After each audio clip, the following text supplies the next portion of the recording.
Lachen macht das Leben schön.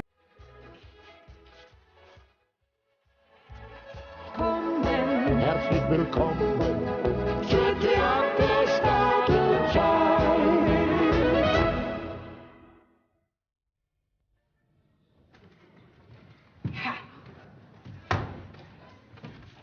Weißt du, was du mich kannst? Entweder du stellst fürs Haus eine neue Magd ein oder ich kündige. Und zwar auf der Stelle. Ja, was glaubst denn du? Ich bin doch kein chinesischer Kuli, der sich von in der Früh bis auf Nacht abrackert. Du Geizklang, du Sklavenhalter. Such das doch selber raus, was du bist. Herrschaftszeiten, Ja, sag einmal, wer kriegt's denn bei dir gar so leise? Eine blöde Frage, wer denn schon? Der Bauer, wer denn sonst?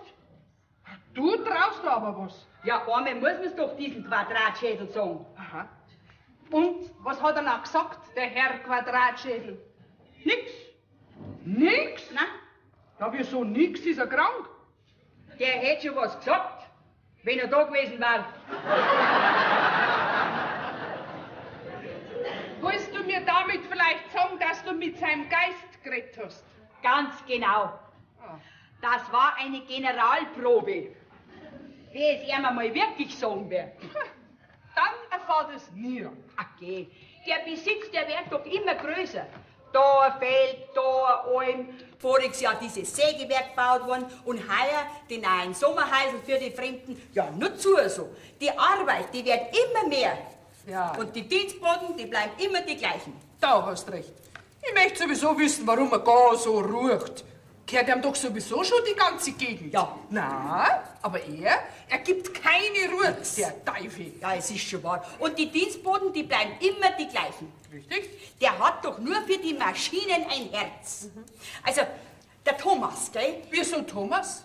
Ich wollte natürlich sagen, der Bauer. Aha. Also, den war es am liebsten, wenn er in sein Zimmer drin war, vor einem riesen Schaltbrett, wo er bloß noch auf die Knopfdrücker braucht und die Arbeit, die macht sich automatisch. Ja, da hast du recht. Wenn der so weiter tut, dann macht an unsere Betten noch eine automatische Drehvorrichtung an, dass uns ja in der Früh pünktlich um 5 Uhr aus dem Bett raushaut. Bloß, dass wir rechtzeitig an der Arbeit sind. Ja. Also bei unserem Knecht, bei deinem Wastel zum Beispiel, da war das gar nicht schade. Ich war froh, wenn ich mir jeden Tag in der Früh den Kübel kalten Wasser ersparen kann. Du sag einmal, der Hans, ich mein, der Neffe vom Bauer, schlaft der noch, hä? Natürlich. Der horcht bestimmt noch an seiner Matratze. Ja. Nein, der hat ein Leben. Der kann kommen und gehen, wann er mag. Und wir Deppen, wir müssen da bleiben und arbeiten, wann der Bauer mag. Ja, da hast du schon recht. Mich würde es wirklich interessieren, warum er sich gar so anstrengt, der Bauer. Ja. Nur damit sein Herr Neffe mit dem Auto weiter in der Gegend umeinander kutschieren kann. Ja, da hast du schon recht. Ha. Und unser Hans, der lacht sich einen Buckel voll, weil der Bauer so dumm ist und die ganze Arbeit allein macht. Ja. Also, der Thomas. Wieso Thomas? Ja, der Bauer. Ach so. Der kann doch eigentlich privatisieren und kann es einmal schön machen. Und noch dazu, wenn er sich vielleicht ein nettes, schönes Weiberl dazu nehmen tät, gell?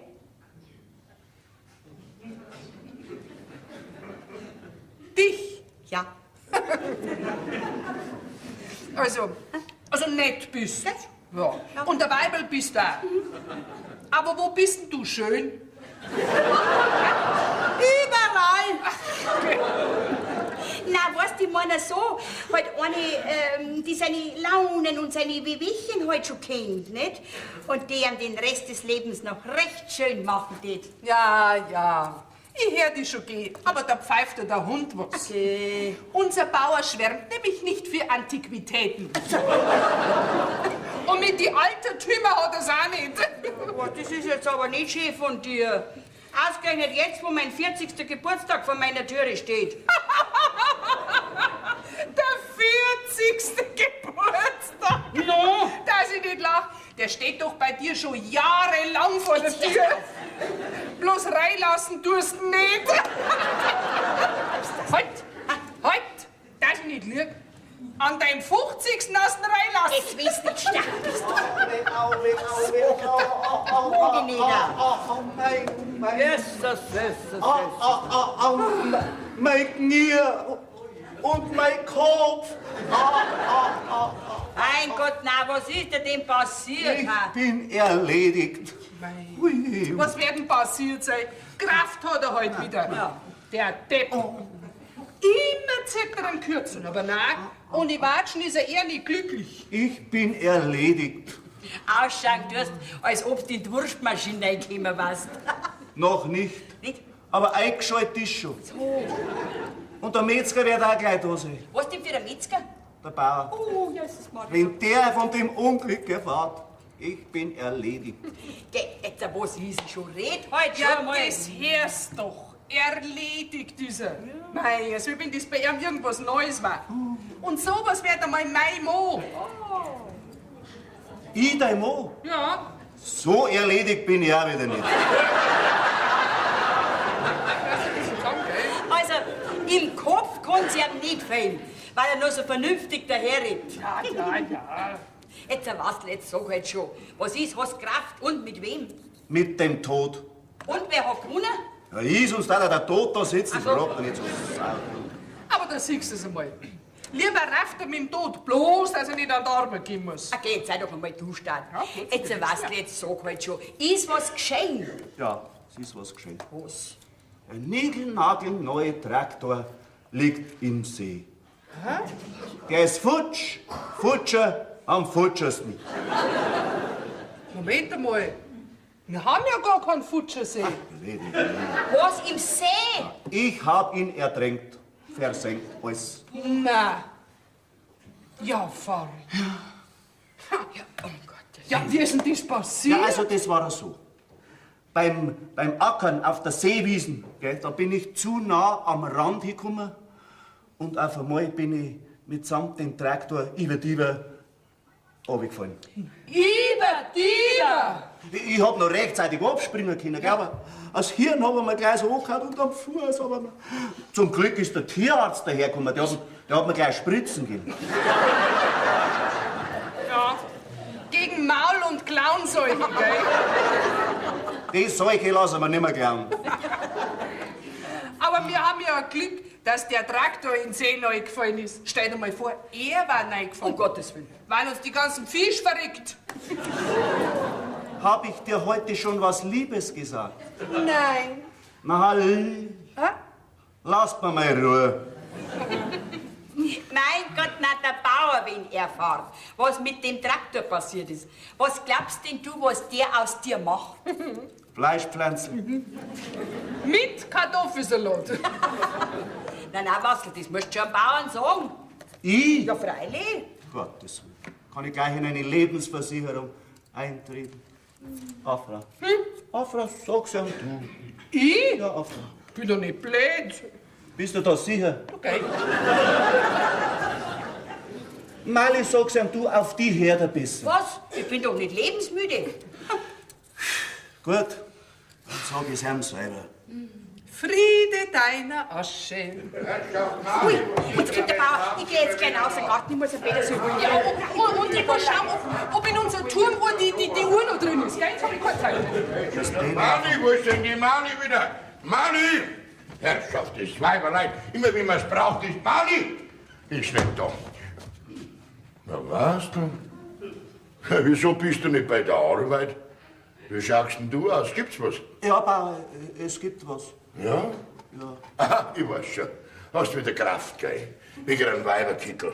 Das machst du am Sonntag. Unter der Woche haben wir für sich in Spaß keine Zeit, nicht, gell? Was ist, bist du mit der Seewiesen schon fertig? Noch nicht ganz, es ist eine Kleinigkeit dazwischen gekommen. Hör doch auf. Die kleine Wiesen und noch dazu mit dem neuen Traktor. Da kannst du mit jedem Gang auf die richtige Tiefe gehen. Ich bin ja auf die richtige Tiefe gegangen. Eigentlich mehr geflogen, Was? weil der neue Traktor ist nämlich... Ist er vielleicht kaputt, hä?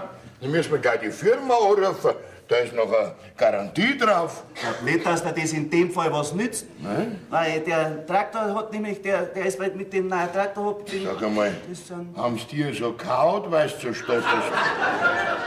Nein, Bauer, das ist nicht... Der neue Traktor liegt im See. Der... Was? Wo? Ich höre über See? Ja, Bauer, deine Ohren sind schon noch in Ordnung. Der neue Traktor liegt im See. Jetzt wird er gleich steigen, als wir Raketen. Was denn? Ja, Bauer. Sag das nochmal ganz langsam und ganz ruhig. Ja, Bauer. Wo liegt der Traktor? Im See. Was? Ich bin beim Wenden auf der Seewiesen bin ich zu nah am Rand gekommen und dann habe ich einen Salto gemacht. Und ich habe noch rechtzeitig abspringen können, aber der Traktor nicht. Was? Der liegt im See. Ja, du Qualsringfisch, du Blödes, du! Ja, Bauer. Den neuen Traktor hast du mir versenkt. Ja, Bauer. Du weißt gar nicht, was der kostet. Deine Kindes- und Kindeskinder werden daran noch zu zahlen haben. Ich habe ja noch nicht einmal Einfall. Wird ja gut sein. Hast du in der Sache schon was unternommen? Ja, schon oft, aber bis jetzt hast du noch nie hingehauen. Und was redest denn du? Ja, von den Kindern und von den Ich red vom Traktor, du Sepp, du! Oh, nein, ich bin Bauer, ich kann ja nicht einmal schwimmen, geschweige denn tauchen. Dafür werde ich das Fliegen lernen. 14 Tage kannst du da bleiben, dann fliegst du, dann schleichst du dich. Dann will ich dich nicht mehr sehen. Ja, Bauer. Das ist der Alfred Wase. Mir sagt man nach, dass ich ein Gesicht, das ich einmal gesehen habe, nie wieder vergiss. Bei dir mache ich eine Ausnahme. Du bist so gut zu mir. Vielen Dank. Hau ab, du! Jetzt gehst du dann ein bisschen lieber und holst den Simmel und die anderen Leute, Zugseile und Zugmaschinen und ziehst den Traktor raus und sack da ganz ab. Ja, Bauer. Und jetzt will ich nur noch deine Fersen sehen. Ja, Bauer. Ich lauf schon was. Ja. Na, das darf ja nicht wahr sein. Versenkt mir denn mein neuer Traktor? Ja gut, dass er noch abspringen hat können. Das größte Unglück hätte passieren können. Ich sag's ja, die Dummen haben's Glück. Ja. Nein. Was ist denn los? Bauer, weißt du das schon? Ja, ich weiß schon. Mein Gott, so ein Unglück haben. Es ist doch gerade so, als ob unser Herrgott nicht will, dass der Mensch eingreift, gell? Mali, willst du mir einen Gefallen tun? Einem 1000, Bauer. Du brauchst das bloß sagen. Ja? Ja. Dann schleich dich. Warum bist du denn so grob, ha? Na, weißt, ich meine jetzt so mit dem Traktor. Ob das nicht vielleicht ein Zeichen von oben war, dass der Mensch nicht so viel Besitz ergreifen soll. Du sollst nach deinem Kochlöffel greifen, sonst gar nichts, Ja. gell? Ja. Was ist es, mein Neffe, der Handschuh auf? Das brauchst du nicht lernen, der schlaft noch. So. Der war gestern drüben in Grünberg. Tierweihtanz. Ja. Ich hab ihn schon heimgekommen gehört. Genau 1 hat's geschlagen. 1? Na, weniger kann's ja nicht schlagen. Ich weiß schon, dass du eben in Schutz nimmst. Aber dass er einen Bugel voll lacht über dich, das weißt du nicht. Ja, ich weiß schon. Gib Ruhe, jetzt bleibt er zu Hause, gell? Ja. Das sagst du auch jedes Mal, wenn er gerade da ist.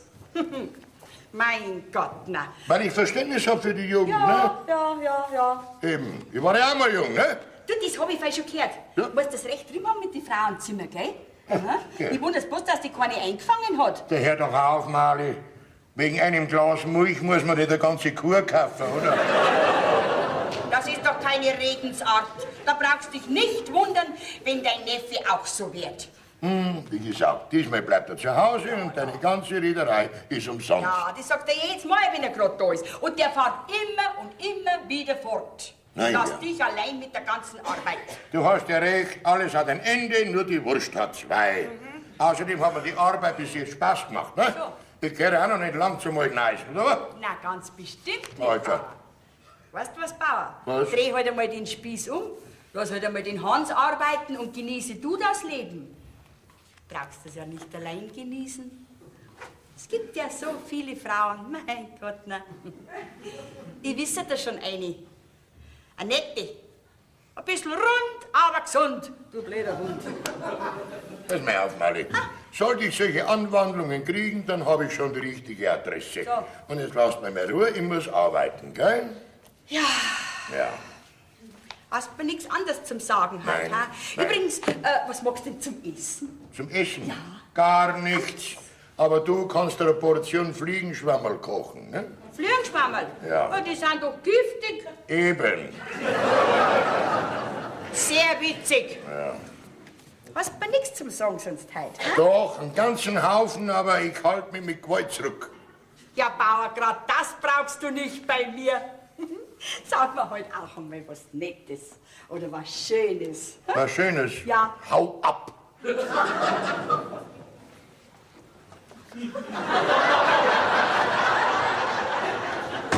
Blöden Weiber übereinander.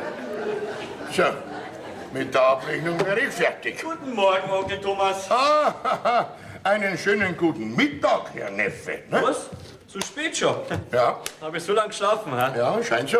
Ja, das muss an der guten Bergluft liegen. Ja, oder vielleicht an der guten Kirchweihluft, ne? Hä? Was ist, hast du ein bisschen Zeit für mich?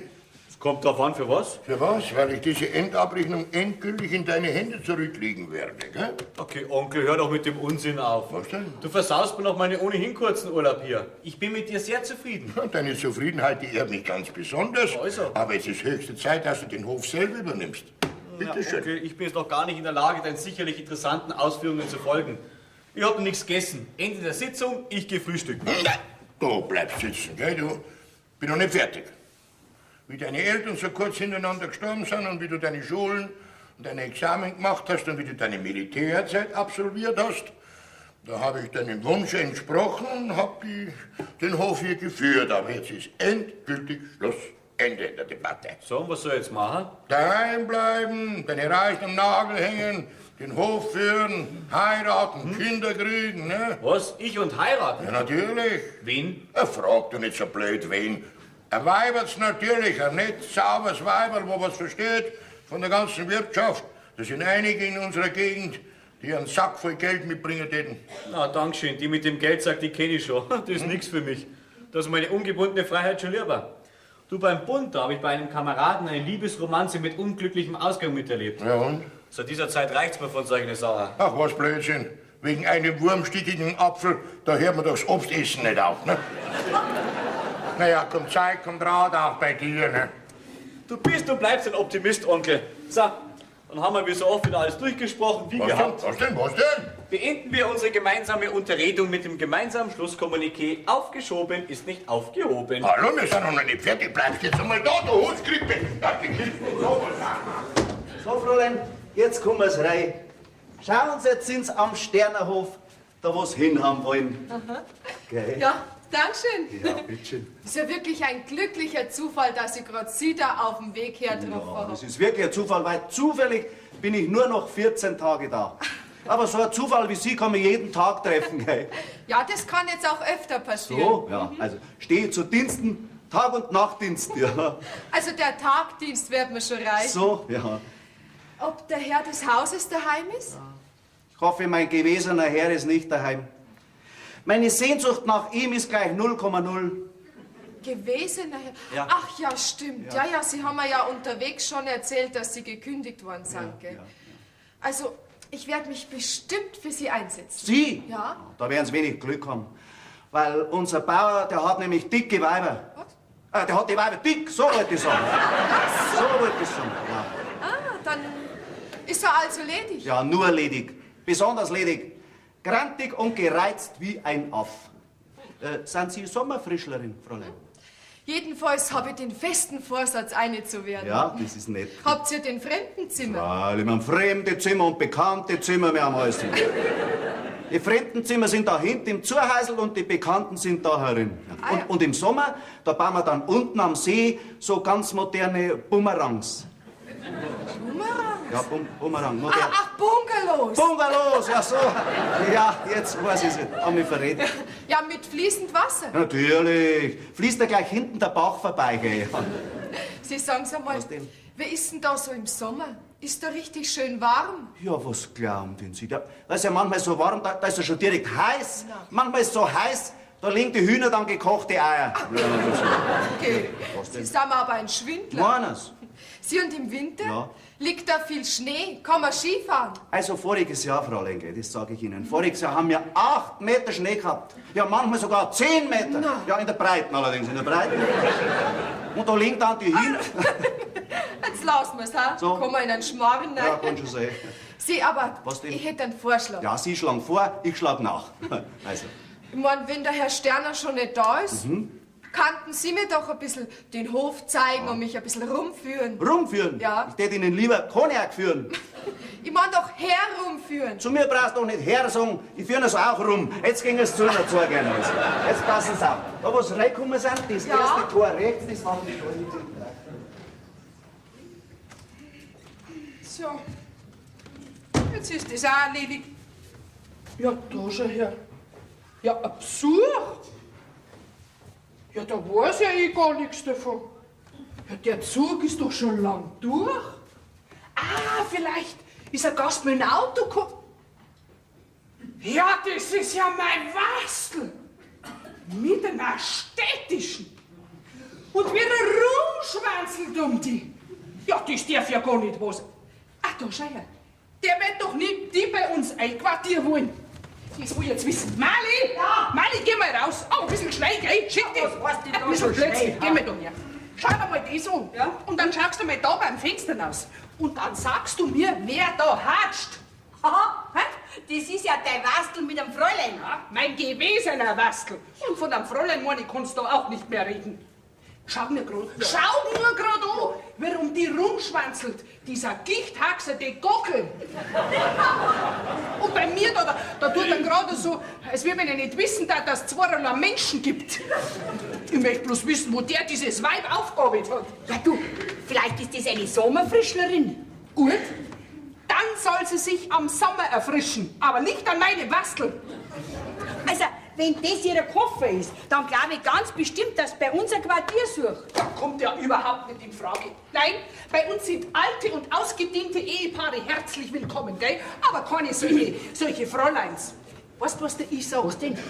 Wir sind ausverkauft. Jawohl, ab sofort sind wir ausverkauft. Nein, das geht nicht. Da müssen wir schon zuerst mit dem Bauer reden. Was glaubst denn du, was der sagt? Die Sache, die wird sich schon noch aufklären. Aufklären? Ja. Da schau her.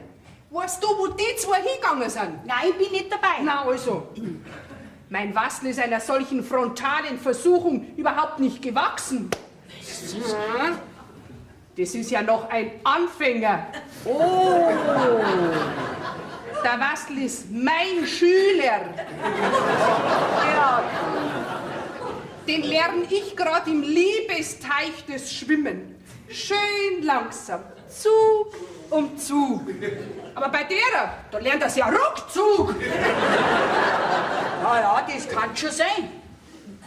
Siehst du das? Und jetzt sind wir genau bei dem Thema, was ich dir immer sage. Diese Sommerfrischlerinnen, jawohl, da müssen wir jetzt endlich was unternehmen dagegen. Ein Verein muss her. Ein Verein gegen diese Gefahr, die uns für diesen Sommerfrischlerinnen droht. Jawohl, Da den hast- Schutz braucht man. Da hast du vollkommen recht. So ist es. Ich werde was sagen, das ist nämlich schon sehr schlimm, wie es diese Sommerfrischlerinnen bei uns treiben. Richtig. Geh weiter, unsere Mannsbilder, die werden ja ganz narrisch. Ja, hab ich auch schon gespannt. Ja, Siehst du das? Und darum muss endlich so ein Schutzverein her. Jawohl. Und wenn ich den selber gründen, das ist die Idee. Was denn? Den gründe ich selber. Jawohl, den Schutzverein gründe ich selber. Am Sonntag nach der Kirche sollen sich alle ledigen Madel bei mir einschreiben.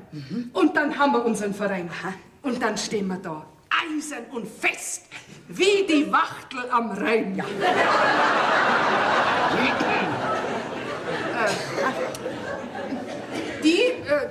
Die kann man eigentlich auch brauchen. zu was denn? Als Nachtwächterin. So, zuerst aber auf mit den Schmarrn, gell?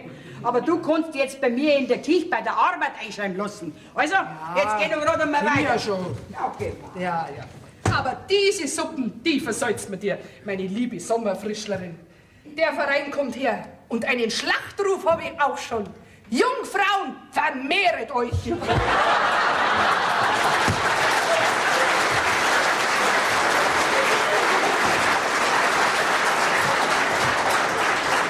Also gut, du hast mich überredet. Bis zum Herbst warten noch bis zur Übergabe, aber dann ist endgültig Schluss. Gell? Ja, ja, lieber Onkel Thomas. Und dann wird geheiratet. Ja, ja, lieber Onkel Thomas. Deine Reisepläne werden an den Nagel gehängt. Ja, ja, lieber Onkel Dann Thomas. kommen Kinder auf den Hof. Ja, ja, lieber Onkel Thomas. Hör auf mit dem blöden, lieben Onkel Thomas. Ja, ja, blöder Onkel Thomas. Was? Lieber Onkel Thomas, wollte ich sagen. Weißt du, was du mich kannst? Dich gern haben, lieber Onkel Thomas. Das tue ich auch ganz ohne Aufforderung. So, jetzt richte meinen Wagen her für die Abreise. Wo geht denn diesmal die Reise hin, wenn ich fragen darf? Zu den Kanarischen Inseln. Zu den Kanarienvögeln, ha? Ja. Vielleicht bringe ich dir so einen Vogel mit. Na, brauche ich nicht, ich hab selber einen. Was soll denn der Koffer da? Afra! Afra! Was ist denn? Heißt du Afra? Na, Mali, wenn du das gerade vergessen hast. Und wo ist der andere Aff? Wer? Afra. Der ist in der Küche. Die hat zu mir gesagt, geh mal raus und schau, was er schon wieder will, der alte Zwiedrian. Das hat sie gesagt? Das ist selbstverständlich. Das sagt sie nicht mehr lang. Nicht. Wem kennt der Koffer da? Diesem Stadtwutzel. Was denn für ein Stadtwutzel? Du, kaum ist die da, rast mit unseren Wachsel da draußen schon in der Gegend umeinander. Ich werde was sagen. Das geht nicht, gell? So etwas dulden wir nicht in unserem Hause. Merkt ihr das, Bauer? Kümmere du dich um deine Ja, Küche, dass nichts anbrennt, gell, und lass die Sachen gehen. Ja, das Wutzel, das muss doch einmal anschauen. Oh ja. Ja, Herrschaft. Entschuldigen Sie bitte, ich glaube, ich war ein bisschen schnell, gell? Was? Ein bisschen schnell ist gut. Sind wir auf Besuch da oder wollen wir ein bisschen Urlaub machen? Hä? Naja, eigentlich beides. So? Zumindest was das Wohnen anbelangt, möchte ich sogar noch recht lang da bleiben. Wohnen können es bei uns wunderschön. Ja. Wir haben schöne Zimmer mit Balkon, Aussicht auf die Berge. Ne? Was Sie für schöne Sachen haben, das hat mir der Wastel schon alles gesagt. So. Aber vorerst wollte ich mit dem Herrn des Hauses reden. Der steht vor Ihnen. Hat Sie jemand an mich empfohlen? Ja, und ob? So? Meine Mutter. Die Mutter? Da ist er her. Ja, kenne ich denn die Frau Mutter? Hm? Ja, also ich glaube schon, wenn es auch so an die 20 Jahre her ist. 20 Jahre ist das schon her, da schon her. Muss ein nettes Frauel gewesen sein, die Frau Mutter, bei so einem netten Töchterl. Danke. Ja. Aber ich habe bestimmt von meinem Vater auch was mitgekriegt. Ja, bin ich Vater, da kennt man sich nicht aus. Da sind oft recht zwiederne Teufel dabei. Ja. Na, also in meinem Fall ganz bestimmt nicht. Nee? Wenn ich ihn auch erst vor ganz kurzer Zeit kennengelernt habe, weil er sich bisher um mich nicht gekümmert hat, muss ich doch trotzdem sagen, dass er ein rechter, lieber älterer Herr ist. Was hast du, lieber älterer Herr? Ein Rabenvater ist es, wenn er sich um so ein Madel wie Sie sich nicht kümmert. In meinem Fall ganz bestimmt nicht. Nee? Wird schon Grund gehabt haben für sein Verhalten. Na, vielleicht, weiß man ja Aber wenn er jetzt recht lieb und nett zu mir ist und mich bei sich aufnimmt, dann werde ich ihm bestimmt alles verzeihen. nicht. So? Vater, ich bin deine Tochter. Ja, da. Was? Was? Deine Tochter Inge.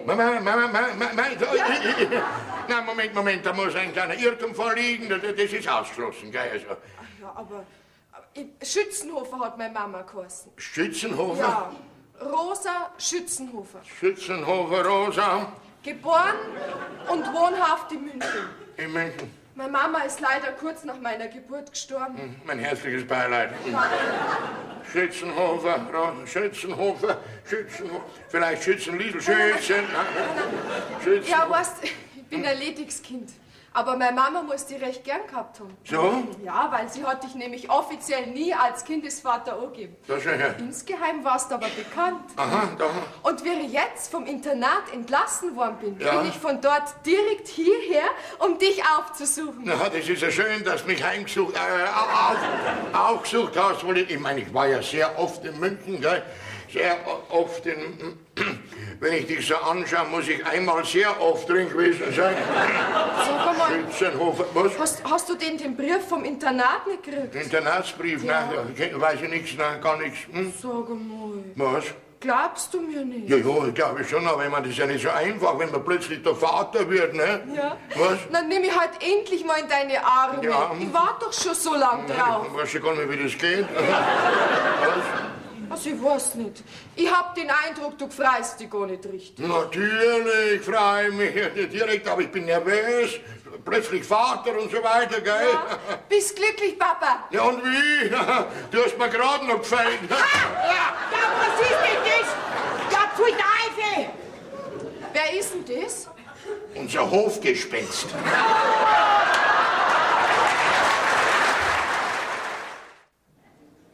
Oh, Rosa Schützenhofer, was hast du mir nur angetan? Ich kann mich an dich nicht erinnern. Oh, ich hab so viel Madenkind in München. Was war ich für ein Draufgänger? Boah, mir war ich bald draufgegangen.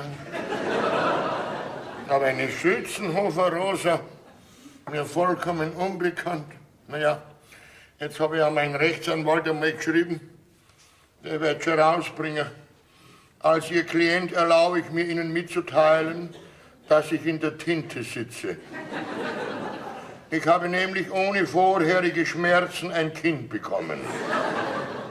Eine Tochter, hört auf den Namen Inge. Sie ist schon sehr gewachsen und kam mir plötzlich ins Haus geschneit. Dabei haben wir jetzt gar keinen Winter. Ihre Mutter Rosa Schützenhofer lebte in München vor rund 20 Jahren und gebar dort selbst auch meinen angeblichen Fehltritt, ohne offiziell meinen Namen bekannt zu geben. Wenn ich auch zur fraglichen Zeit öfter in München war und auch mit einigen Damen bekannt, kann ich mich doch an eine diesbezügliche Grundsteinlegung nicht erinnern. Bringen Sie also Licht in dieses Dunkel. Ihr ergebener Thomas Sterner. Thomas Sterner. PS. Eile tut Not. So, und gleich ins Kuvert und gleich auf die Post. Hoffentlich, dass mein Geheimnis bekannt wird. Wird sowieso nicht lange Geheimnis bleiben. Am gescheitsten war, sie wandert aus. Das Wandern, es muss ein Schlechter und ein Müller sein, dem nicht... Halt, sag mal, bist du ein Zirkuspferdl, ha? Nein, ein Wanderpferdl.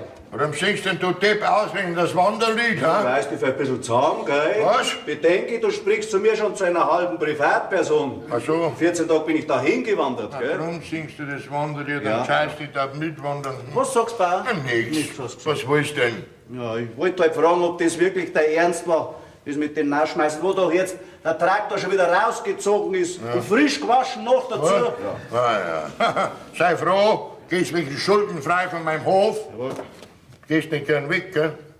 Siehst du mal her zu mir? Ja, Bauer. Pass mal auf. Wenn du mir einen persönlichen Gefallen erweist, dann kann es sein, dass ich die Kündigung zurücknehme. Jeden, Bauer. Jeden. Für dich tue ich alles. So. Wer weiß, was mein neuer Dienstherr da für ein Bauer ist, gell? Und der ist vielleicht noch grantiger wie du. Ja. Und ich hab mich so an dich gewöhnt. Ja. An die Art, wie du beim Küssen deine Augen...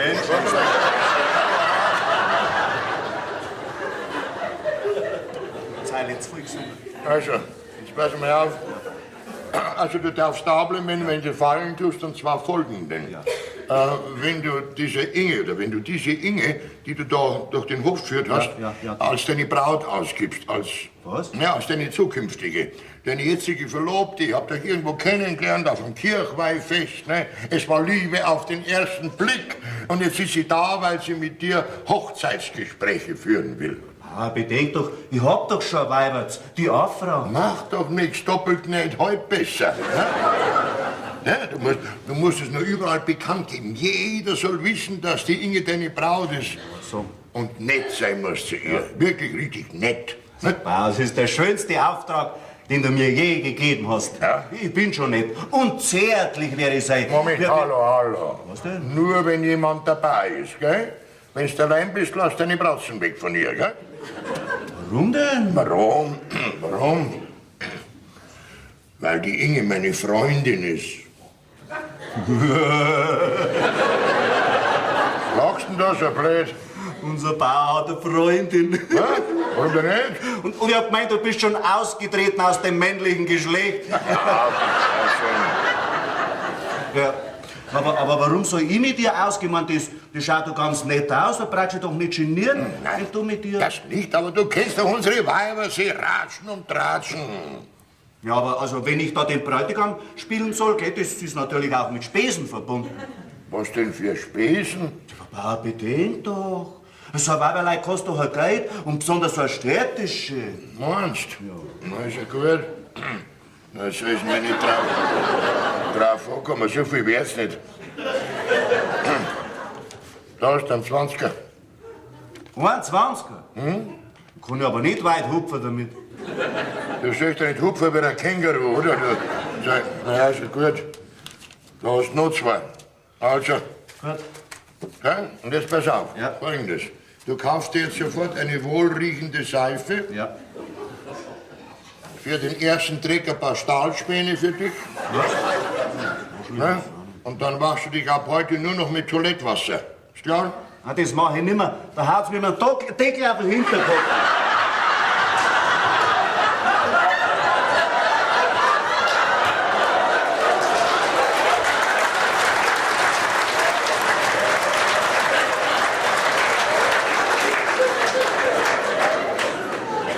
Toilettwasser in der Flasche. Ah ja, es ist besser, da ist der Deckel nicht so groß. Ja, also wenn du das alles einkaufst, bei der Gelegenheit gehst du auf Post und gibst mir den Brief auf. Ist gut, Bayer? Mach ich. Ja, dann noch was. Was denn? Und keinem Menschen etwas sagen, was wir zwischen uns zwei besprochen haben, ne? So, freilich. Dann noch was. Was denn noch? Nimm dir ein bisschen Benimm an, ne? Und du nicht so gescheit reden, ne? Ist gut, Bayer. Ab heute rede ich nur noch nach der Tinte. Ja. Ich weiß nicht, ob das der richtige ist für so einen Auftrag.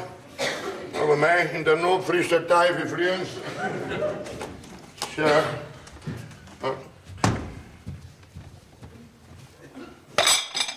Frühstück! Der Haussegen heute schief, ja? Was soll denn das? Ist heute Selbstbedienung, oder wie? In Zukunft werde ich ja sowieso diese Stadtwurzel bedienen. Diese Stadtwurzel, wie du sie bezeichnest, ist dem Wastel seine Braut und die ist da, weil sie mit ihm Hochzeitsgespräche führen will. Ne? So, ein Wastel sei Braut. Ja.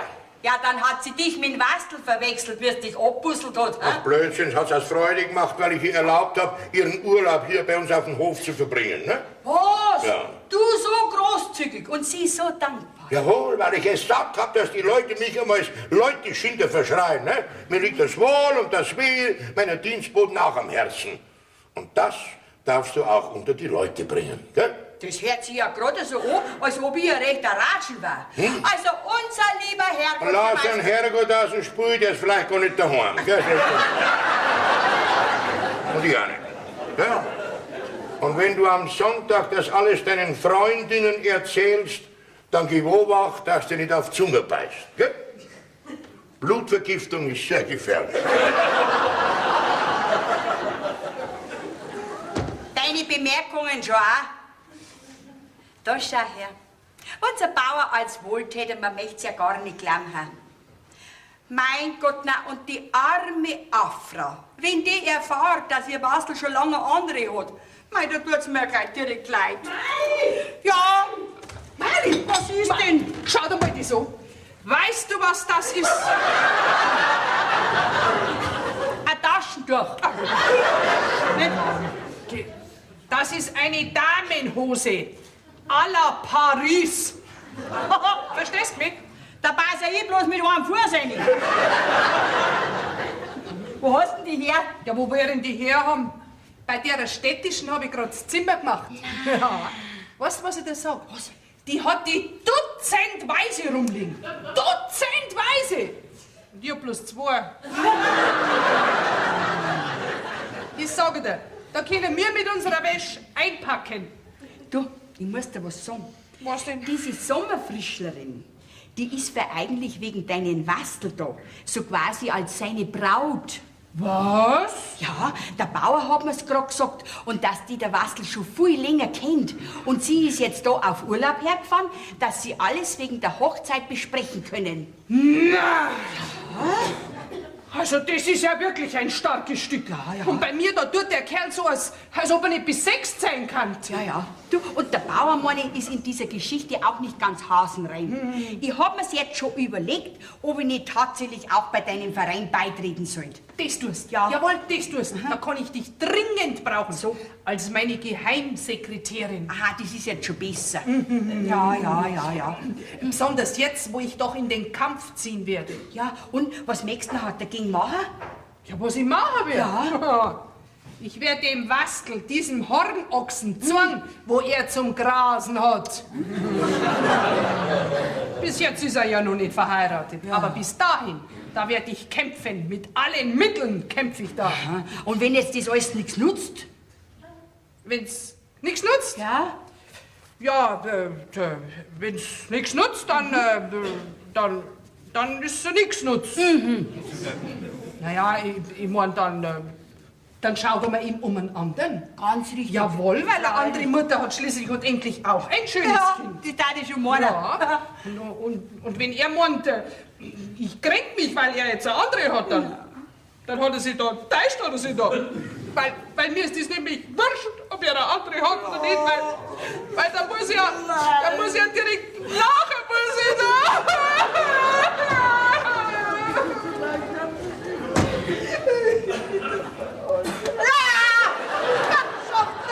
Was hat's denn? Lauer tut's. Was? Das war aber komisch, Laura. Das war ein Liebeskummer, Lauerer. Liebeskummer. Mitten unter der Woche, während der Arbeit. Nicht schon bitten. Die Liebe fragt da nicht danach. Aber sowas könnt's ja ihr Mannsbrüder gar nicht verstehen. Und du schon gleich gar nicht. Du ausrangierter Naturbursche. Was? Ah, ich sag's ja. Wie unser Herrgott die Weiber erschaffen hat, da muss er einen rabenschwarzen Tag gehabt haben. Diese Weiber. Ja, grüß dich Gott, Madel. Das freut mich, dass ich dich sehe. Ja, freust dich, wenn's mich Da siehst. pumpert mein Herzl. Na, wie war der erste Sonnenaufgang und oben am Berg? Schön was. So? Mei, war das schön. Ja. Schade, dass du nicht dabei warst. Da hab ich keine Zeit für sowas. Ja, die Zeit musst du halt nehmen. Da hab ich erst recht keine Zeit, wenn ihr Zeit habt. Ja. Aber jetzt bin ja ich da. Und jetzt werde ich da bei der Arbeit ein bisschen zur Hand gehen und dann hast du gleich mehr Zeit, wirst du sehen. Du, was verstehst denn du was von unserer Arbeit? Ja, freilich. Wir sind im Internat nicht nur modern, sondern auch praktisch erzogen worden. So? Kannst dich schon auf deine Tochter verlassen? Na ja, gut. Du, aber... Was? Aber jetzt erzähl mir doch lieber mal was von meiner Mama. Ich weiß ja fast gar nichts von ihr. Ich noch viel weniger. Naja, also, was soll ich sagen, deine Mama? Deine Mama war ein recht nettes, liebes Weiberl. Gell? Also, wie gesagt, wirklich Ja? ein nettes Frauerl, ja. Was hat's denn für Haarfarbe gehabt? Haarfarbe hat sie auch gehabt, natürlich. Ja. Bloß bei den Frauen ist es ein bisschen komisch mit der Haarfarbe. Gell? Da gibt's zum Beispiel viele Blondinen, an die man sich dunkel erinnern kann. Naja, außerdem ist es auch schon so lang her. Gell? Und damals war ich sehr viel unterwegs und so. Und mit der Zeit, da verblasst halt die schönste Erinnerung. Ja. Ja, du musst ja furchtbar viel unterwegs gewesen Na, sein. laufend, ununterbrochen. Ja, also das Einzige, was ich weiß, ist, dass ich ein lediges Kind bin Ja. und dass meine Mama nach meiner Geburt gestorben ist. Ja, und erst, wie ich vom Internat entlassen worden bin, da haben sie mir deinen Namen gesagt und Ja. so habe ich die dann finden können. Ach ja, weißt du, Madel, wenn ich damals nicht so ein Mann der Gesell gewesen wäre, dann wäre das ganz anders gekommen, ne? Ja. Sag mal, wo warst denn du überall? Na, überall. Ja, überall. Ich war sogar unten bis zum Chiemsee runter. Ja. Da kenne ich nichts. Warst du in Übersee auch? Über den See bin ich auch gefahren. Am Seefest, ne? Nein, ich meine, ob du im Ausland warst. In Amerika war ich drüben. Ja. Landwirtschaft studiert in Amerika. Ja, und? Was? Wie ist das? Ist alles viel größer, oder? Das heißt viel größer, das ist ja dimensional. Da gibt es ja riesige Viehweiden. Ja, zum Beispiel, da sind die Viehweiden so groß, dass wenn ein junges Melker-Ehepaar rausgeht, dann kommen die Kinder mit dem Joghurt wieder zurück.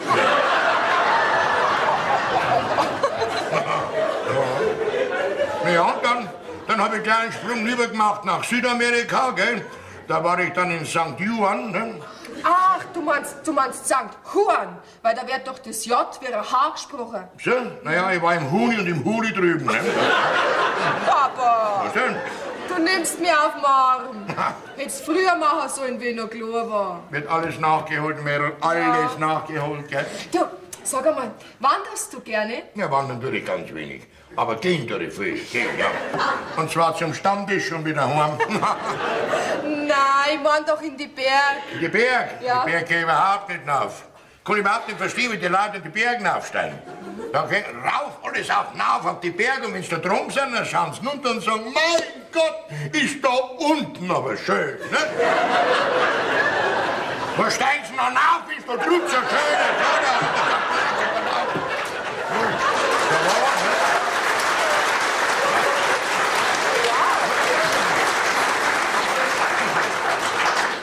Also mir gefällt das schon. Ja, von mir aus, dann steigen auf, was du Angst machst.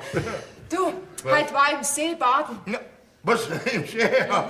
Ich darf gar nicht an das Wasser denken. Ach, du, der ist so schön vor mir gelegen. Der See ist vor dir gelegen. Der liegt immer, weil wenn er steht, läuft er ja aus.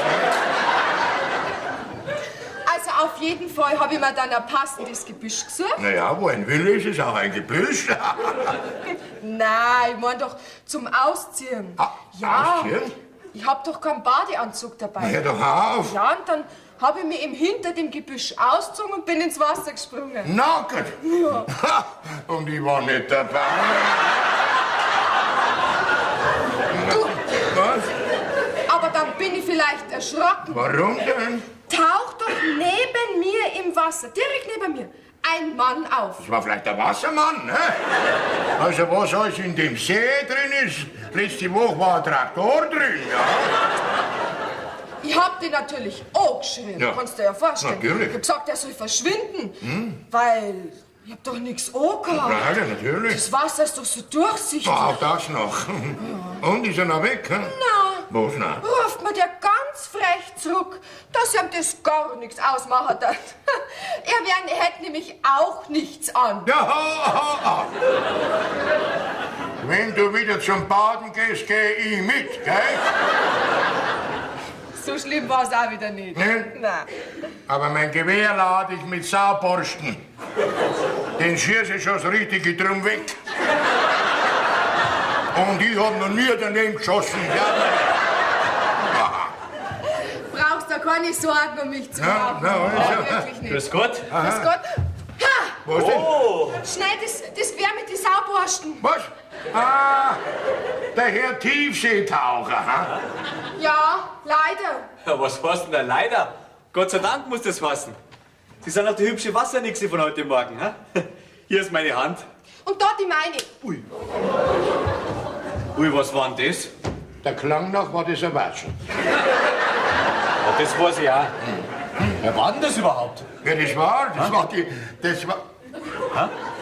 das war die Braut vom Wastel. Was?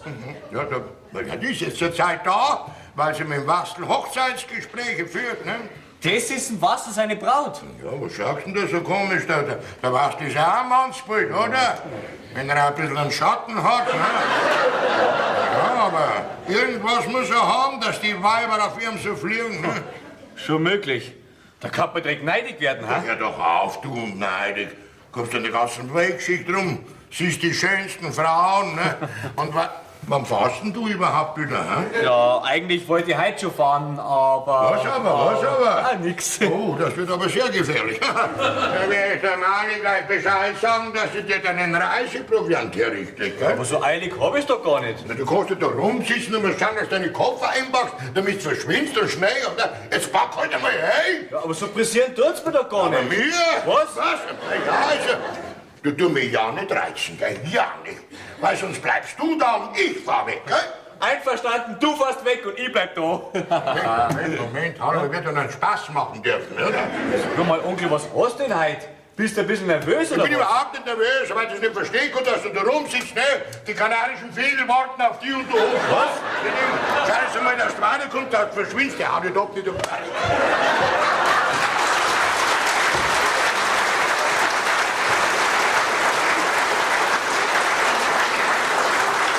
Was hat denn der gute Onkel, hä? Es wird ihm doch meine Abreise nicht so nahe gehen. Dabei bist du heute Morgen gar nicht mehr so wild aufs Fortfahren. Servus, Franz.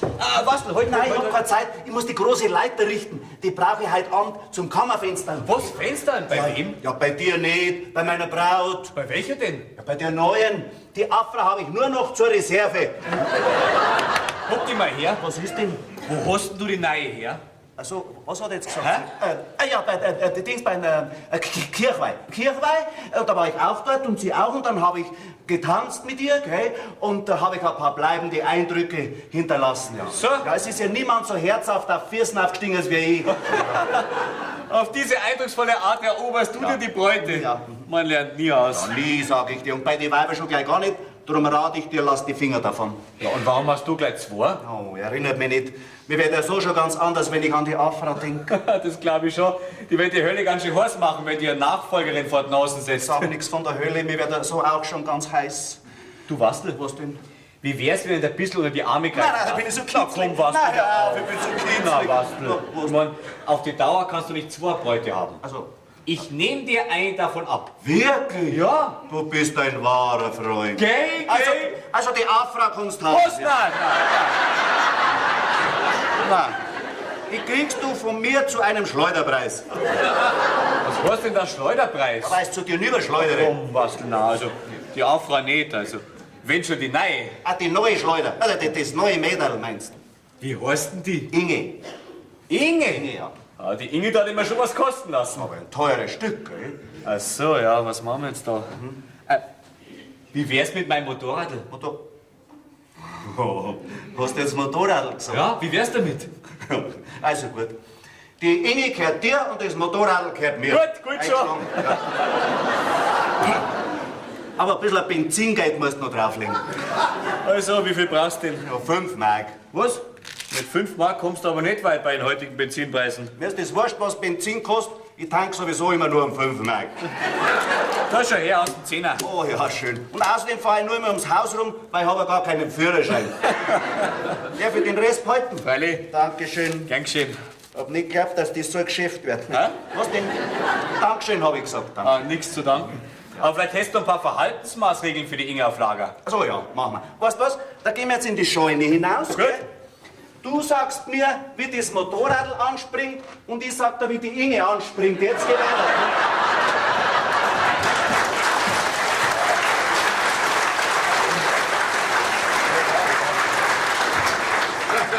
Also deiner Handschrift nach bist du wirklich meine Tochter, das sage ich dir. Sag mal, wer war denn das überhaupt? Mein Neffe, der Hans. Ja, um Gottes Willen. Was denn? Dann ist es ja mein Cousin. Ja, in dem Fall schon, so kann man auch sagen. Es wird aber Zeit, dass du mir mal was über die Familie erzählst. Um Gottes Willen, da brauchst du einen Kompass, das sagen wir dir gleich. Da passieren mir ja noch mehr solche Sachen. Nein, ja, ist nicht so schlimm. Ja, was tue ich denn jetzt? Warum denn? Ach, ich werde mich einfach bei ihm entschuldigen. Ja, Fräulein, nichts da. Kommt gar nicht in Frage. Der soll ruhig ein bisschen zappeln zur Strafe, weil er nackert im Seemann anschwimmt. Na, weißt du was? Dem sagen wir überhaupt nicht, wer du bist. Ja, das ist gut. Und, wer bin ich dann? Wir sagen einfach, du bist im Wastel seine Braut. Ihr habt euch kennengelernt und du bist deswegen Hochzeitsgespräche da, weil du Urlaub bei mir machst, ne? Und der Wastel freut sich, dass er bei dir einen Hochzeiter spielen darf, ne? Ja, gut. Du dich ja auch nicht verplappern und sag nicht Papa zu mir, sonst fällt euch auf, ne?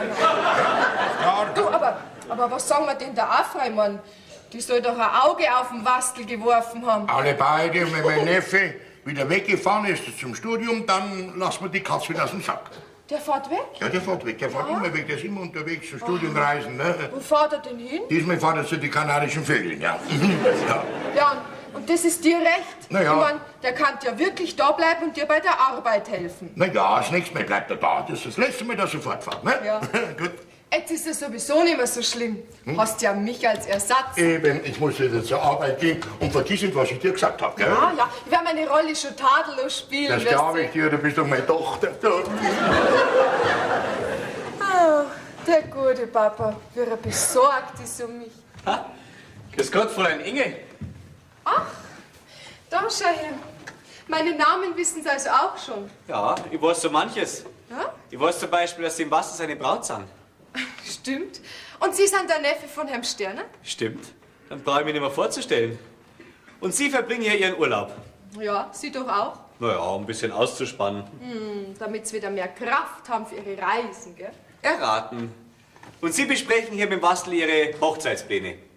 Auch erraten. Oder ist irgendwas dagegen einzuwenden? Na, wenn es die große Liebe ist. Ja, ist es auch. Vom Bastel seiner Seite auch? Ich hoffe. Also nicht ganz sicher. Also solche Fragen stellt man nicht. Ich bitte um Vergebung. Und was denn Sie, dass Sie da in der Weltgeschichte rumreisen, anstatt zu arbeiten? Ja, ich bin diplomierter Landwirt, Experte für Agrarfragen. Meine Reisen dienen dem Studium. Und wann bleiben Sie dann endlich mal wieder daheim? Aha, mein Onkel hat sie gegen mich aufgehetzt. Na, wieso? Muss ich sprechen aus ihm? Ja, es ist schon möglich, aber warum deren Sie nachher nicht das, was er von Ihnen will? Naja, das Dableiben allein wäre nicht so schlimm. Aber ich soll auch heiraten. Und das war so schlimm. Na, nicht mit der richtigen Frau. Man, die zu finden, das wird doch nicht so schwer sein für Sie, oder? Ja, ich glaube, ich hätte jetzt auch nicht gefunden, aber da gibt es so gewisse Schwierigkeiten. Schwierigkeiten sind weil dazu da, um überwunden zu werden. Sie machen mir wieder Mut. Aber jetzt mal im Ernst, wie kommen Sie eigentlich zum Bastel? Zum Bastel? Ja, also nichts gegen meinen Bastel, gell? Ich meine, auch wenn wir Gegensätze sind, aber die ziehen sich an. Wollen wir beide nicht endlich Frieden schließen? Ja, gern. Ich wollte mich sowieso wegen der Watschen bei Ihnen entschuldigen. Ach so, ja. Also, meine Mutter hat immer gesagt, gib ein Bussi drauf und schon ist wieder alles gut. Ui, Sie sind mir aber ein Quälgeist. Schon wieder einer im Netz, ja, pfui Teufel. Der Reiseproviant steht draußen, gell? Ja, ist schon recht. Die wird mit der Zeit eine ganz so schöne Meinung von mir kriegen. Ja, hoffentlich erzählt's mein Bastel nichts davon, weil der ist ja schrecklich eifersüchtig. Okay. Ja, wenn es ja noch Das so... Motorrad ist startbereit. Was denn? Ja, da ist ja mein Zuckerweih wie... Zuckermandi! Was, das gehört Zuckermann, hat gesagt Ja, ja. zu mir. Hast schon recht Sehnsucht nach mir gehabt. Nein, Hunger habe ich gehabt, weil jetzt ist ja dann bald Essenszeit. Ja, doch, ne? Wir werden denn da vom Essen reden. Ich? War nicht so blöd. Jetzt lach es nicht. Ja, genau. Das ist bei den Naturburschen so. Ach so? Da geht die Liebe durch den Magen. Ja, Gell, was, die Liebe? natürlich, für einen richtigen Knädel kann mir die schönste Liebe gestohlen bleiben. Gell? Ja, das sagt er jetzt nur so, weil normalerweise ist mein Bastel ein feuriger Liebhaber. Gell, was, die Ja, was glaubst du, wenn ich einmal angehen will, da bin ich so feurig als wie ein Sonnenbrand im Winter. Ja. Donnerwetter. Also bei so viel Temperament, da will ich nicht mehr länger stören, gell? Nein, bleiben's nur da. Ich mein, so richtig feurig ist mein Bastel ja nur bei der Nacht. Ja, in der Nacht schlafe ich wie ein Ross. Ja, wie ein feuriges Ross. Aber geh, Bastel. Was denn? Du bist doch sonst so romantisch. Na, katholisch bin ich. Katholisch. Geh, wo bleibt denn dort der Kavalier? Soll der auch noch kommen? Dann muss ich gleich der Küche sagen, dass 2 Knödel mehr machen sollen. Ja, jetzt sagst du mal gar nichts mehr. Sag ich nichts mehr? Ja. Jetzt gibst einfach mal deiner lieben Braut ein schönes Bussi. Bussi? Ja. Ja, gern. Bussi, Bussi, Bussi, Bussi. Nix Bussi! Nix Bussi. Watschi! Au, au. Bussi! Watschi! Kriegst du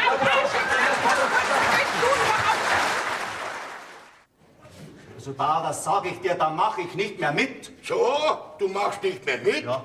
Du hast mir versprochen, dass du meinen Ersatzmann spielst. Ja, Ersatzmann schon, aber nicht einen Watschenmann. Hm?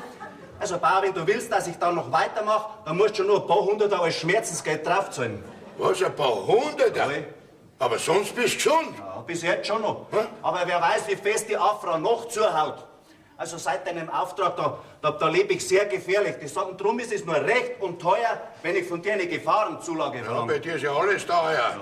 Ja. Du glaubst, ich bin eine Melkkuh, Also, ha? Bauer, entweder legst du da noch was drauf, oder du legst mich... Was tue ich? Nein. Nein, ich wollte sagen, oder du legst mich ins Bett. Weil seit meinem Unfall, da fühle ich mich nicht mehr so richtig auf dem Damm. Ja, wie verhält sich das? Ja, in der Früh, wenn ich wach werde, dann habe ich mir eiskalte Füße und einen ganz heißen Kopf. Ja, dann dreh dich mal um im Bett vielleicht. Außerdem ist im Dorf heute Heimatabend. Da möchte ich haben, dass du mit der Inge hingehst, damit du gesehen wirst, gell? Fragt sich nur, ob ein Toter noch zum Tanzen gehen kann. Wie meinst du denn das? Wenn die Afra das weiß, dass ich mit der Inge zum Tanzen gehe, dann schlagt sie mir ja schon vor dem Heimatabend. Nein, ich spreche mit der Afra. Ja, das... Ja, ich spreche, sie soll ich erst nach dem Heimatabend erschlagen, gell? Du bist so gut zu mir. Gell? Du bist die Seele von einem schlechten Menschen. Was bin ich? Was habe ich denn da? Ui, einen Brief, den Was? hat mir vor ein paar Tagen der Postbote gegeben, weil er sich zu faul war, dass er da hergeht. Jetzt Für mich ein Brief? habe ich vergessen, dass er dann gibt. Ja, der schaut ja gut aus. Geh, schau gut aus. Ah, nicht du, der Brief! Achso, ja, der Brief, ja. Verschwind! Ja, Bauer, ich bin schon. Ja, das darf ja nicht wahr sein. Tragt ja meinen Brief tagelang spazieren, aber dem Briefträger, dem wäre ich auch was sagen. Statt dass er den Brief mir gibt, den dem Deppen. Gibt's denn sowas, auch? Sehr geehrter Herr Sterner, nachdem laut Institutsordnung Ihre Tochter nur bis zum 20. Lebensjahr bei uns sein darf und Sie uns bis jetzt noch keine weiteren Anordnungen zukommen ließen, senden wir Ihnen Ihre liebe Tochter Inge zurück ins Vaterhaus. Da kein Institut, und sei es noch so vorbildlich geführt, einer Weise den Vater ersetzen kann, ist sie nun im Begriff, heimzufahren. Sie wird also am 27. bei Ihnen eintreffen und glücklich in den Armen Ihres Vaters liegen. Bei Ihrem Vater, nachdem sie sich all die Jahre so gesehnt hat. Mit vielen herzlichen Grüßen, Schwester Angelika Oberin. Na also, na haben wir's ja.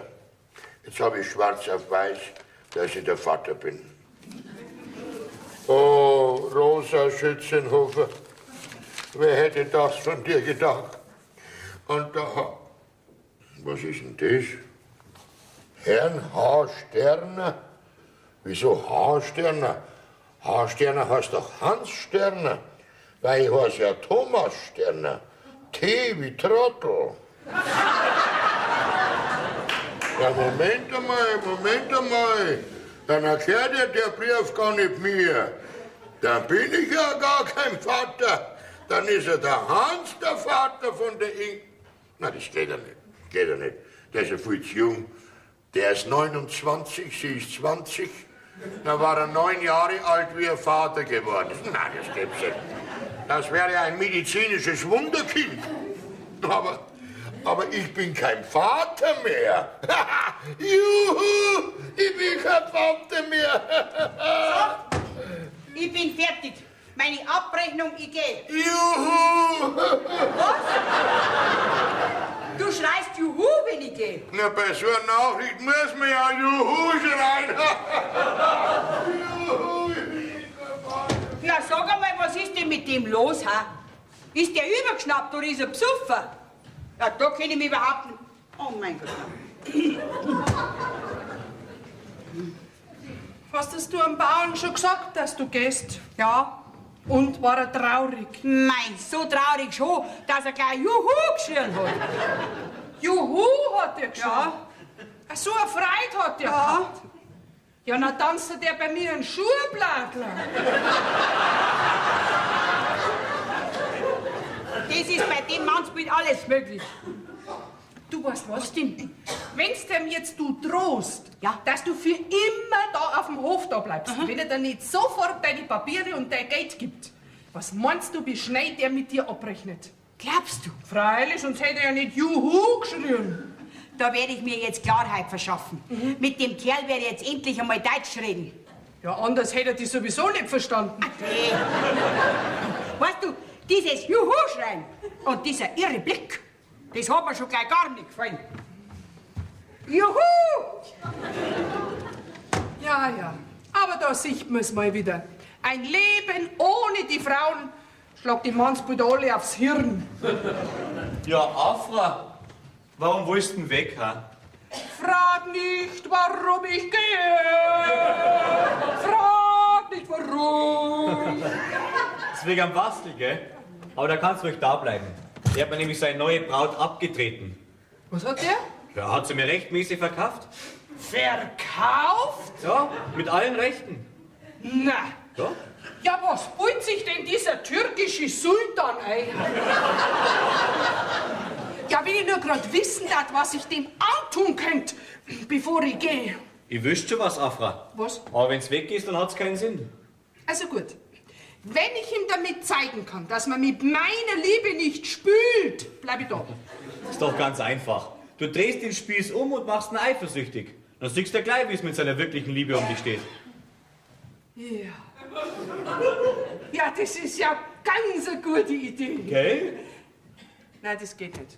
Wieso? Ich hab ja niemanden zum eifersüchtig machen. Afra, ich stelle mich zur Verfügung. Du? Ja? Ich weiß nicht, ob du das aushältst.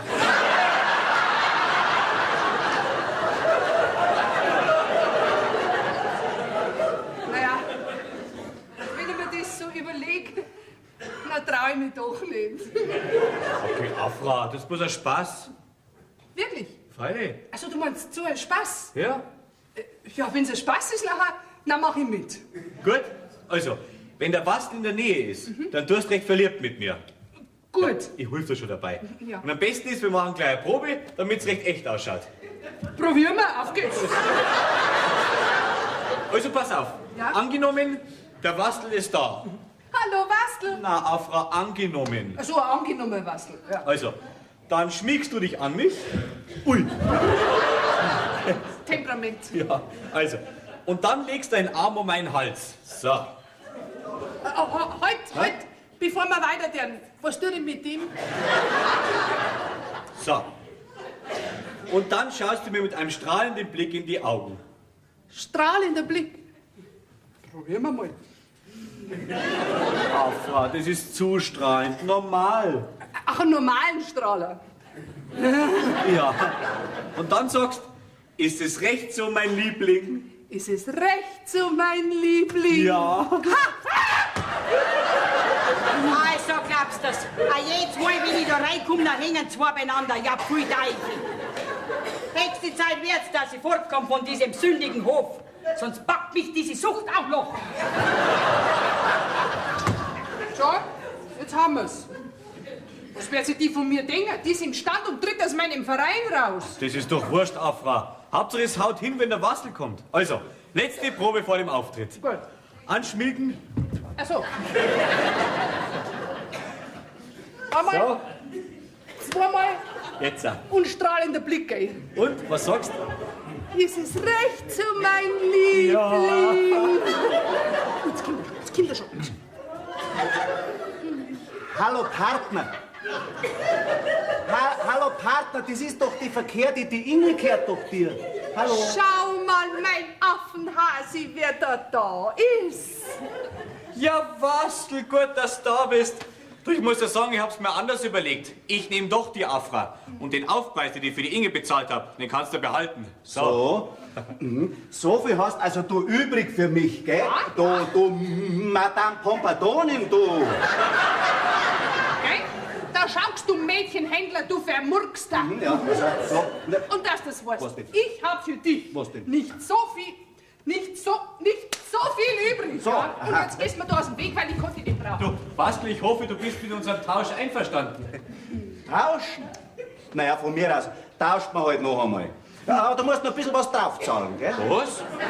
Noch was zahlen? Freilich. Ja, ist denn die Afra so viel wert, oder Ja, wie? was glaubst denn du? Schau dir mal an, wie die da steht. Die Figur. Die hat eine Figur wie ein Pinzgauer Ross.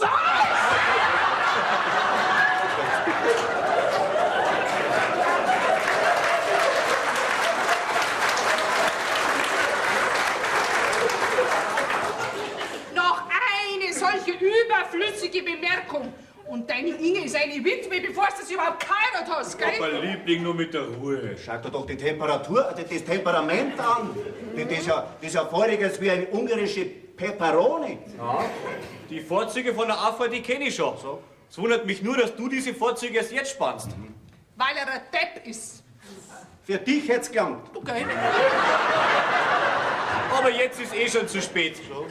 Komm her, mein Liebling, sei wieder feurig. Wir haben überhaupt kein Genier auseinander da. Da gehst her. Ja, wieso denn? Ja, weil die Afra unverkäuflich ist. Wieso denn? Eigenbedarfspreis selber. Ach so, Hat Eigenbedarf. mein Muster ohne Wert. Na, dann kann man natürlich nichts mehr machen, gell? Dann ziehe ich mich aus der Affäre und wünsche eine gute Unterhaltung. So treibst du es also, wenn man dich nur ein paar Minuten allein lässt, du Zirze. Du, gell? Keine Namen, bitte, So. ja? Von dir lasse ich mir überhaupt nichts sagen. Das habe ich nämlich gar nicht notwendig. Außerdem nehme ich jetzt mein Gepäck und ziehe zu meiner Tante in die Stadt. Du möchtest weg. Jawohl, ich gehe. Ja, jetzt schauen wir, ich kann ja eigentlich gar nichts dafür, gell? Die Sache ist nämlich so, ich bin ja eigentlich nur dem Bauern sein willenloses Werkzeug. Okay. Das kannst du unseren Nachbarn seiner kranken Gors erzählen. Ja, drum erzähl ich das ja. Du, gell? Also, nein, nein, also das ist, in Wirklichkeit ist es so, also pass auf. Diese Inge ist dem Bauern sein schlampiges Verhältnis. Ja. Und der Bauer, der hat sich geniert, dass er mit dir auf die Straße geht und da hat er mich zu seinem Stellvertreter ernannt. So ist es in Wirklichkeit. So, Ja, ist das auch wirklich alles wahr? ganz bestimmt, ich schwöre. Aber gell, diese umeinander Schmuserei da mit ihrer Inge, gell, die hat dir schon gefallen. Ja, aber die Watschen, die hat mir nicht so gefallen. Die Watschen. Das glaube ich. Aber verdient hast du. Und noch mehr kriegst, wenn das, was du mir gesagt hast, nicht der Wahrheit entspricht. Ja, dann bleibst du also jetzt da. Na, gut. Vorläufig. Dann kannst du jetzt mein Gepäck nehmen und kannst es in meine Kemenate tragen. Wo soll es hintragen? In meine Kemenate. Wie schreibt man das? Du weißt nicht, wie man das schreibt? Mei, bist du blöd. Das weiß ich schon. So. Ist doch ganz einfach. Ja, schreib. Also, pass auf. K-E... Trag's in meine Kammer. Was denn? Geht doch nicht das, das ist doch der Malia-Koffer, das ist der meine. Möchte die Male auch? Ja, aber das ist gar nicht interessant für dich. Jetzt geh zu und Ja. schnell. Ja, Husch, husch, schaut mit sie, dem Busch. tragt den Koffer auf. Ja, Schatzi. nicht jetzt, sondern schnell. Gut, Schatzi. Hervorragend klappt es. Die Idee vom Hans war gut. Den dressiere ich mir jetzt wie einen Affen.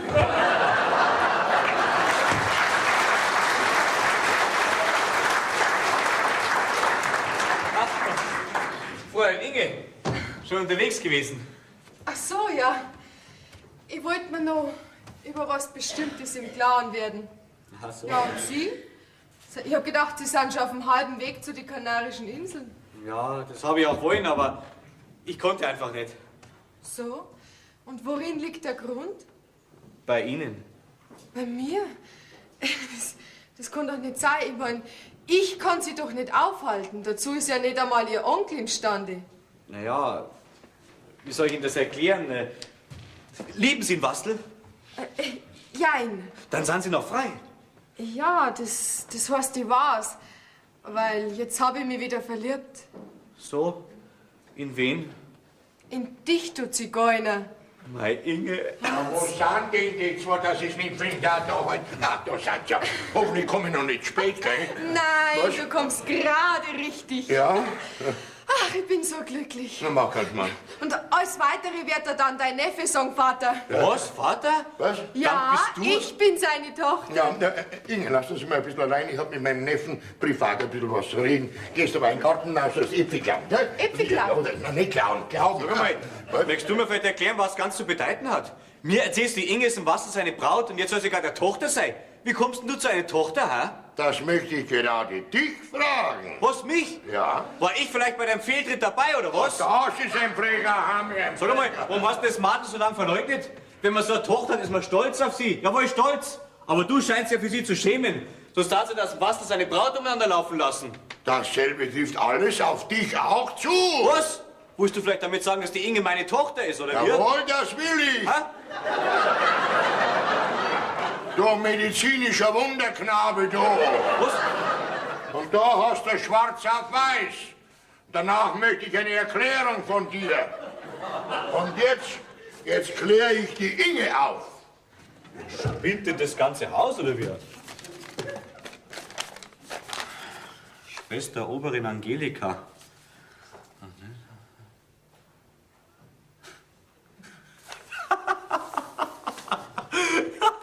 Jetzt wird mir alles klar.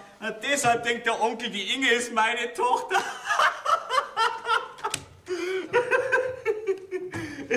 Der Mann ist gut aufgelegt. Du, pass einmal auf. Lach nicht. Ich muss mit dir reden. Ich kündige ihn. Mit dem Bauer kann man nicht mehr reden. Der ist übergeschnappt. Ja. Geistig weggetreten. Ja. Sehr gut. Geistig weggetreten. Jetzt glaube ich, spinnt der auch. Aber mir ist es vollkommen wurscht. Ich möchte meine Abrechnung, ich gehe. Sauber, Gasche, Lettige. Das geht jetzt schon. Also komm, jetzt brauchst du traurig sein, ne? Jetzt hast du mich halt als deinem Vater verloren. Okay. Warum hast du mir denn nicht gleich gesagt, dass du nicht mein Vater bist? Was? Jetzt geht schon los, jetzt sind wir schon soweit. Wie sage ich meinem gewesenen Kinde? Schau, ich war ja früher als Junge öfters in München, ne? Und ich habe viel Maren kennt und hätte ja leicht deine Mutter dabei sein können. Und weißt du, wie es halt hergeht, verstehst du mich schon, wie ich meine, gell? Ja, ich verstehe dich schon. Dein schlechtes Gewissen, gell? Was? Nein, also, aber in deiner Zukunft brauchst du keine Sorgen machen. Du bleibst einfach bei mir da. Ja? Natürlich. Gut, dann sage ich heute ab jetzt Onkel zu dir. Onkel ist lieb, aber Papa war mir fast lieber gewesen. Ehrlich? Dann sage ich Onkel Papa. Okay, oh, Papa, wie sie das auch hört. Der Jungmediziner ist da. Du willst fort? Ja, es ist meine feste Absicht. Warum? Weil, aus verschiedenen Gründen. Aber du möchtest nur fort, weil... Sag's nicht. Ja, mir kannst du es ruhig sagen. Ich bin selbstverständlich nicht dein Vater. Ja, ich mein, das war mir schon klar, aber... Mann, ich bin nur zum Teil dein Vater. Ja, das ist eine schöne Teilzahlungsvater. Wer ist denn da mein Vater? Das darf mich auch interessieren. Ich erklär's dir, komm, setz dich mal her. Ja, da sitze ich mir schon auch hier, nicht, dass man es möchte schon auch wissen. Also, Ja. beim Bund, da hatte ich einen Fliegerkameraden. Der hieß Hans Lauer. Das war mein Ausbilder in Landsberg. Ja? Er war zwar um einiges älter wie ich, aber wir haben uns so gut verstanden, dass wir dicke Freunde geworden sind. Ja, und eines feuchtfröhlichen Abends hat er mir anvertraut, dass er eine Tochter hat. Naja, aber das Leben eines Fliegers kann recht kurz sein. Ja. Und so wollte er keine Familie gründen, hat nur die Alimente für seine Tochter bezahlt. Ja, und mich hat er gebeten, wenn ihm mal was passieren sollte, dass ich weiterzahle. Na, und eines Tages ist ihm dann wirklich was passiert. Bei dem Testflug mit dem neuen Flugzeugtypen ist er abgestürzt und dann hab ich... So? Dann ist also dein Freund mein Vater. Genau. Dann muss ich dir eine Riesensumme schuldig sein. Die schenke ich dir, die brauchst du mir nicht mehr zurückgeben. Onkel, hör doch mit deinem Unsinn auf. Ja, stimmt. Gar nichts, das war doch ein reiner Freundschaftsdienst. Ja, aber was ich nicht verstehe ist, warum haben sie mir dann im Internat den Namen Sterner gesagt? Mei, auf den letzten Briefen und Einzahlungen ist mein Name hinten drauf gestanden. Da haben die mit Sicherheit angenommen, dass ich der Vater bin. Nach dem Motto, wer zahlt, ist der Vater. Ja, genau. Ja, weiß gar nicht, wie soll ich dir denn das alles danken? Indem du mich sesshaft machst, meine liebe Frau wirst und auf Wunsch von Onkel Papi ein Dutzend von Kindern eine liebende Mutter sein wirst. Willst du das? Einverstanden. Halbzeit, hallo. Warum hast du mir nie was gesagt davon? Du hast mir doch sonst alles anvertraut, hä? Ja, erstens wollte ich kein Aufsehen erregen und zweitens habe ich mir gedacht, dass du für so eine finanzielle Verpflichtung kein Verständnis hast. Da hast du richtig gedacht. Okay? Wenn es um die Kohlen geht. Aber gut, von mir aus, meinen Segen habt's, gell? Wär's glücklich miteinander. Dann danke dir heute recht schön. Freilich. Und dir auch. Ja, mir dir auch. Ha! jetzt schmusel schon zu zweit an diesem Frauenzimmer rum. Also Bauer, alles was recht ist. Ja. Aber das sind keine Zustände. Das geht gegen deine Moral. Jawohl. Und deshalb kündigst du. Und zwar auf der Stelle. Deine Kündigung ist angenommen, wir haben bereits eine Nachfolgerin für dich. Da sitzt sie. Die wird eine saubere Wirtschaft schaffen, mein Hallo, Lieber. hallo, wie meinst du denn Okay, das, du ha? weißt doch ganz genau, dass diese Was denn Dings diese, du meine gewesene Tochter nicht beleidigen, da- gell? Was? Du hast eine Tochter? Gehabt. Ah. Und jetzt war sie kurze Zeit am Hans, seine Tochter. Und jetzt ist sie seine Braut. Ja, wenn die Sache natürlich so ist, Gell? dann ist natürlich alles anders. So ist es ja. auch, ja. Dann wünsche ich euch alles Gute und werdet glücklich, ihr zwei. Dankeschön. Dankeschön. Ich bin nicht daheim. Geht? Jetzt habe ich ihn dressiert. Was? Kompanie, angetreten. Ah, der Herr Kompanietrottel. Im Gleichschritt Marsch. Geh, Bauer, sag ich halt, dass ich gar nichts dafür kann, dass ich nur deinen Stellvertreter gemacht habe. Das glaubt's nicht. Doch, das recht glauben, das war bestimmt. Gell, Bauer? Wirklich? Ja. Wirklich. Also gut. Dann darfst du in Kürze an meiner Seite an den Traualtar treten. Tritt aber nicht daneben. Trauen wir gar nicht. Ja. So, Pause ist vorbei. Jetzt wird wieder gearbeitet. Im Gleichschritt Marsch. Ein bisschen Marsch. Geht ja schon Marsch. gut, du. Marsch. Na haben wir gleich eine Doppelhochzeit auf unseren Hof, aber die zahlst du, gell? Das mache ich gern, Onkel. So, Ja. und wir gehen dabei hinaus. Ja. Viert euch. Ja, viert euch Gott. Wenn du nicht so ein Sturschädel warst, da kann man gleich 3 Hochzeiten feiern. 3? Meinst du vielleicht uns zwei? Ja, Ich soll dich heiraten. selbstverständlich. Vielleicht später, jetzt sind wir noch viel zu jung dazu. Ja,